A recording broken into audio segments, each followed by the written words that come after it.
সর্ষের মধ্যে ভূত, সীমান্ত সুরক্ষায় খোদ সীমান্ত বাহিনীর আধিকারিক পাচারের সঙ্গে যুক্ত।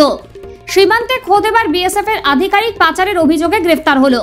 উত্তর চব্বিশ পরগনার বসিরহাট মহকুমার স্বরূপনগর থানার বিথারি হাকিমপুর গ্রাম পঞ্চায়েতের বিথারি সীমান্তের ঘটনা।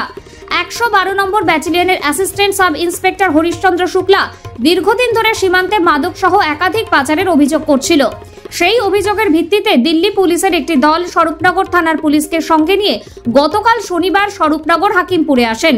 তারপর ওই বিএসএফ এর আধিকারিককে উপযুক্ত নথি দেখিয়ে দিল্লি পুলিশের অপরাধ দমন শাখার আধিকারিকরা গ্রেফতার করে। তার বিরুদ্ধে বাংলাদেশের ভারতের বিভিন্ন সীমাতে বিএসএফ এর আধিকারিকের ক্ষমতা দেখিয়ে পাচার করার বিষয় বিভিন্ন প্রসঙ্গ উঠে আসছিল।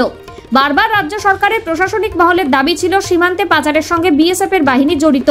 তা আরও একবার প্রমাণিত হলো। এর আগে হরিশচন্দ্র শুক্লার ছেলে ও জামাই শিলি পুলিশের হাতে গ্রেফতার হয়েছে। তাহলে প্রশ্ন হচ্ছে, সারা দেশে বিএসএফ এর পাচারের এই চক্র কি কাজ করছে? ফের একবার সীমান্ত সুরক্ষা নিয়ে একাধিক প্রশ্ন উঠে এলো। যেখানে স্বরাষ্ট্রমন্ত্রী অমিত শাহ বলেছিলেন যে অনুপ্রবেশ বন্ধ করতে হবে, সেখানে খোদ কেন্দ্রীয় সীমান্তবর্তী বাহিনীর আধিকারিকরা জড়িয়ে যাচ্ছে। তাহলে কি সর্ষের মধ্যেই ভূত লুকিয়ে রয়েছে? এবার প্রশ্ন উঠে এলো। ধৃতকে আজকে বসিরহাটে পেশ করা হবে। দিল্লি পুলিশ তাকে হেফাজতে নেওয়ার আবেদন জানাবে আদালতে।